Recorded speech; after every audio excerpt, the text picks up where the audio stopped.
Now this is having. Okay, you're getting made fun of. That's how this is happening on today's show. So okay. All right, here we go. And 3, 2, 1. Militant feminist Jodi Allard is back at it. After writing a piece essentially calling her sons complicit in rape culture, after I offered one of her sons an internship, by the way, he sent a resume. He withdrew it late last week for an internship for unspecified reasons. Allard has now written a follow-up attempting to explain herself. She wants to explain why writing nasty things about her children is not quote-unquote abusive. First, she explains, people are misinterpreting the terms rape culture and toxic masculinity. She doesn't mean that all men are potential rapists. She only means that society promulgates the belief that women are to blame for sexual violence and misogyny, while normalizing sexual violence and aggression. She also says toxic masculinity, it only means that society has visions of masculinity that are toxic. Yes, that is much better, Jodi. I am sure your sons will be very, very grateful for your clarification. Then she moves on to her explanation about why she would invoke her own sons in attacking these pernicious structures. Here's what she writes, quote, with those definitions out of the way, it should be clear that discussing how particular men, even my children, absorb these cultural ideas is in no way abusing them. Well, she did a little bit more than that. Her original piece said this about her own sons, quote, I don't feel emotionally safe with them, and perhaps never have with a man, but it needs to be said because far too often we are afraid to say it. Those little boys grow into men who know the value of women, the value that's been ascribed to us by a broken system, and it seeps out from them in a million tiny, toxic ways. According to Allard, though, she's just educating her kids in the pages of the nation's largest newspapers. She said, I encourage my sons to reflect on their own cultural indoctrination into racism, sexism, ableism, etc., without shame. Without shame? In the pages of the Washington Post, she wrote, direct quote, my sons are part of the problem. That is not education. That is public shaming. She then reiterates her central contention that men always make women feel emotionally unsafe, which is kind of weird given the functioning relationships between billions of men and women in the history of the planet. But Allard contends, quote, the heartbreaking part is that even good men can't be fully or completely safe for women, even when they're our own flesh and blood.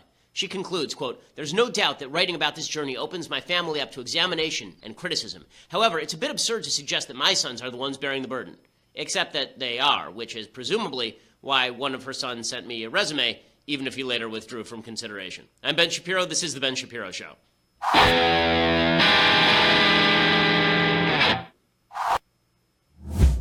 So many things to get to today. Weird things happening right before the show that we will have to discuss on air to the detriment of one of the new producers over here, a fellow named Marshall. But we'll discuss all of that in just a few moments. First, I want to say thank you to our sponsors over at Ring. So, Ring's mission is to make neighborhoods safer. The summertime is when a lot of home burglaries actually go up because people are out of the house for longer periods of time. And what they usually do, burglars are very often what they do is they ring the front doorbell, and then if nobody answers, they assume nobody's home and they break in. What Ring allows you to do, it's a video doorbell, so when they ring, it pops up on your phone, you can see their face, you can talk to them, you can act like you're at home so they don't rob your house. Also, they have this amazing new floodlight cam, which extends the security to the rest of your room, your home rather. It's a floodlight cam, motion-activated camera. It connects right to your phone with HD video, two-way audio, letting you know the moment anyone sets foot on your property. You can see and speak to visitors, even set off an alarm right from your phone. And with that floodlight cam, when things go bump in the night, you'll immediately know what it is and who it is. Ring Floodlight offers the ultimate in-home security with high-visibility floodlights and that powerful HD camera. With Ring, you are always home. Save up to $150 off a Ring of Security kit when you go to ring.com/Ben, ring.com/Ben. Again, everybody is getting it in the LA area. We had a handyman come over the other day and he said, do you already have Ring? I said, yeah. He said, if you hadn't, that's my number one seller right now, ring.com/Ben. And it makes your home completely safe. For people like me, I'm very paranoid about security because I have two little kids in the home. It makes me feel safe, particularly when I'm on the road, because I can even pick this up if I'm in New York or something. So nobody knows that I'm not at home. Okay, so I want to get to the Mooch. This is Scaramucci. Anthony Scaramucci is the new head of press over at the Trump administration. He probably will end up as chief of staff because Trump looks like he's getting ready to clear house. I've heard from Marshall that he is very hot right now, or he's hot or something.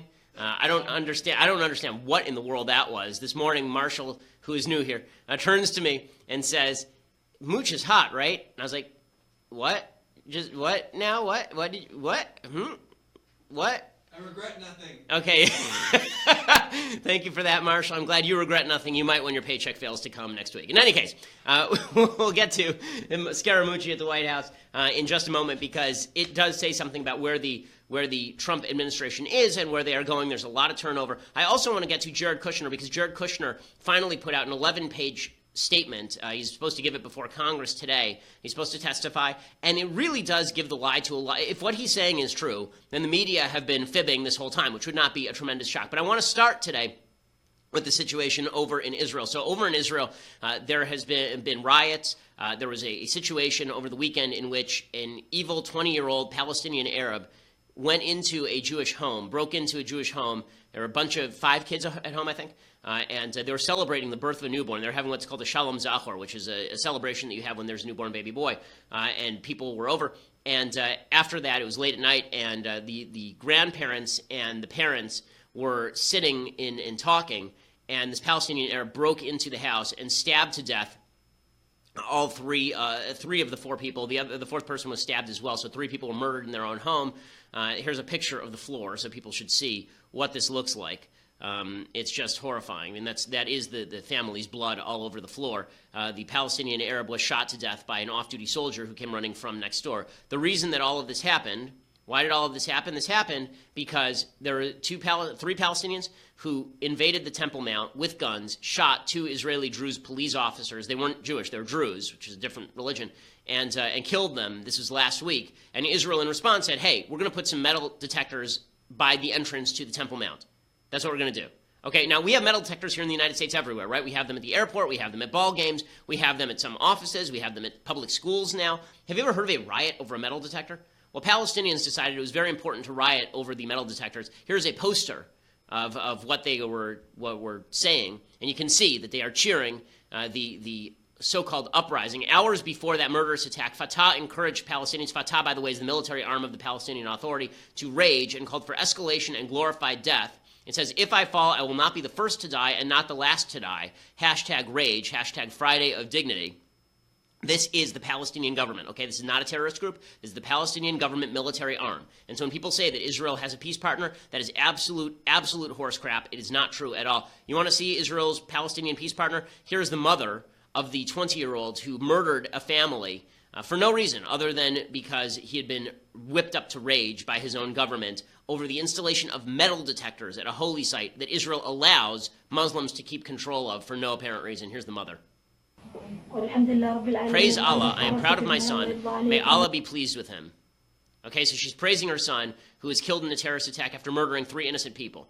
Just horrific all the way around, and should be demonstrative of the fact that when it comes to this so-called cycle of violence, there's only one side that wants to engage in random violence and cheers it, okay? The government of the Palestinians cheers this stuff. There is no moral equivalence here. Anybody who says there is lying to you. You're looking at the face of evil right here. Her son is an evil person, and the Palestinian government is evil as well. It is just horrifying on every level. Okay, so in other news, back in the United States, the important news of the day is that Jared Kushner, Trump's son-in-law, is supposed to speak today before congressional committees.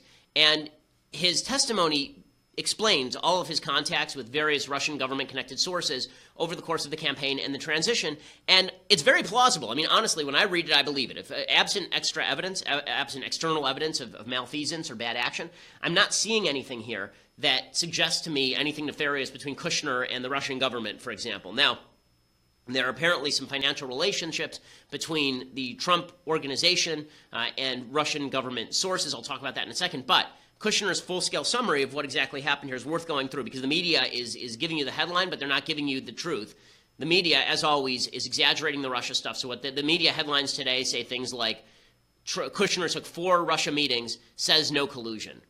Okay, but that's not the full explanation. I mean, the reality is that what he says is that these meetings were basically big nothing. So, for example, he says, when it became apparent that my father-in-law was going to be the Republican nominee for president, as normally happens, a number of officials from foreign countries attempted to reach out to the campaign. My father-in-law asked me to be a point of contact with these foreign countries. These were not contacts I had initiated, but over the course of the campaign, I had incoming contacts with people from approximately 15 countries. His first meeting with Russia or Russian representatives during the campaign occurred in April 2016 at the Mayflower Hotel. This is the same meeting where apparently Jeff Sessions met the Russian ambassador. He said,